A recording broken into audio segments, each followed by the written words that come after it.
Hello bachcho, let's read out the question first. In common but dangerous prank, a chair is pulled away as a person is moving downward to sit on it, causing the victim to land hard on the floor. Suppose the victim falls by 0.50 meter. The mass that moves downward is 25 kg and the collision on the floor lasts 0.088 seconds. What are the magnitudes of the first impulse and B the average force acting on it? So basically यहाँ पर हमसे दो part पूछा गया है. So क्या scenario बन रहा है उसको पहले अंडरस्टैंड करते हैं. So देखिए एकदम सिंपल सा क्वेश्चन है कि एक चेयर है, ठीक है. चेयर पर पर्सन कुछ इस तरीके से बैठा हुआ था. अब उसमें क्या किया गया, प्रैंक किया गया. प्रैंक किया गया यानी कि इस चेयर को इस तरफ क्या कर दिया गया, पुल कर दिया गया. अब पुल करने के कारण से ये मैन जो है इस तरीके से फॉल होने लगा डाउनवर्ड डायरेक्शन में. अब वो कितना फॉल कर रहा है, तो ये जो हाइट है ये हमें यहाँ पर बोल दिया है कि वो 0.50 मीटर से क्या करता है, फॉल कर जाता है और जाकर ग्राउंड से टकरा जाता है, कोलिजन कर लेता है. और ये जो कोलिजन करने के लिए हमें टाइम गिवन है वो भी दे दिया है, दैट इज टी बोल देंगे कि कोलिजन टाइम हमको बोल दिया है कि T is equals to 0.088 second के बराबर. ठीक है. और ये जो मैन है जो कि चेयर पर बैठा है उसका मास कितना बोला है, 75 kg के इक्वल. सो हमें फर्स्ट इम्पल्स कैलकुलेट करना है एंड देन एवरेज फोर्स. तो चलिए स्टार्ट करते हैं हम सोल्यूशन से. But before of its let's talk about the key concept which we are going to use here for this question. So basically यहाँ पे मैं दो की कॉन्सेप्ट का यूज करूंगा. That is first will be for impulse. Impulse का formula क्या हो जाता है, that is change in momentum. And second formula हम यहाँ पर लगाएंगे एवरेज फोर्स का. That will be nothing but is equals to the change in momentum by delta T. तो चलिए स्टार्ट करते हैं. तो देखिए हमें दोनों ही केस के लिए क्या लगने वाला है, चेंज इन मोमेंटम. तो सबसे पहले उसी को फाइंड कर लेते हैं. तो चेंज इन मोमेंटम को यदि मैं कैलकुलेट करूं, so mass is going to be same, only the requirement is that final velocity minus initial velocity. अब देखिए इनिशियली वो चेयर पर बैठा हुआ था यानी कि रेस्ट अवस्था में था.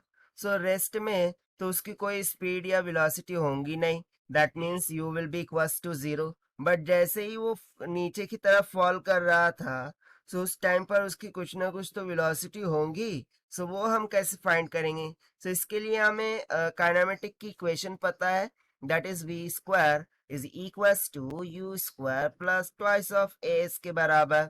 सो that will be equals to, हो जाएगा 0 प्लस 2, डाउनवर्ड डायरेक्शन में एक्सेलरेशन क्या लगेगा g. सो हम यहाँ पर उसकी वैल्यू 10 कंसिडर करेंगे. Okay, we will consider its to be as 10. So basically ये -10 होगा क्योंकि डाउनवर्ड डायरेक्शन में लग रहा है इसीलिए. और ये s हाइट कितनी हाइट से गिर रहा है, वो 0.50 मीटर से. तो जब आप इस सिंप्लीफाई सॉल्व करेंगे, so we will comes out near about 3.2 meter per second. ठीक है, ये कितना 3.2 मीटर पर सेकंड के बराबर आ जाएगा.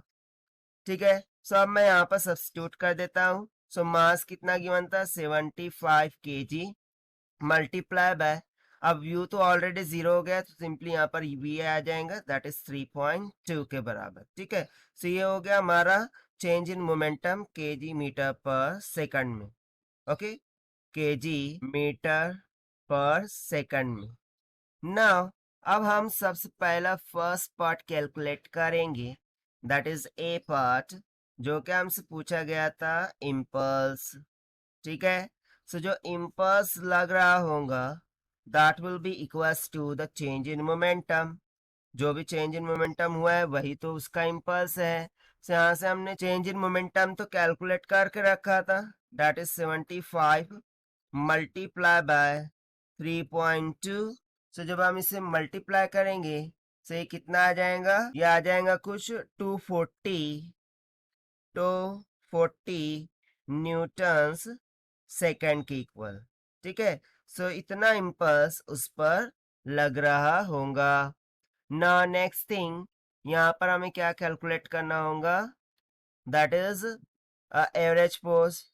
सो एवरेज फोर्स को हम कैलकुलेट कर लेते हैं, that is F will be equals to delta P, यानी कि चेंज इन मोमेंटम, वो कितना आया है 240 न्यूटन सेकेंड डिवाइडेड बाय, क्योंकि देखिए impulse equals to change in momentum ही है, सो यहाँ बेसिकली ये हम यहाँ सब्स्टिट्यूट कर सकते हैं, और डिवाइड बाय डेल्टा टी। सो देखिए डेल्टा टी की वैल्यू यहाँ पर हमें गिवन है, right, that is 0.088 seconds. so जब आप इसे सिंप्लीफाई सॉल्व करेंगे, so F will comes out 2.695 into 10⁻³ जिसको हम अप्रॉक्सीमेट कर सकते हैं नियर अबाउट 2.7 इंटू 10⁻³ न्यूटन के बराबर। सो ये हो जाएगा बी पार्ट का आंसर, ठीक है। सो देखिए हमने ए पार्ट बी पार्ट सॉल्व कर लिया है by using the conceptual formula of impulse and average forces. So this is the required solution. I hope you understood well. Best of luck. Thank you.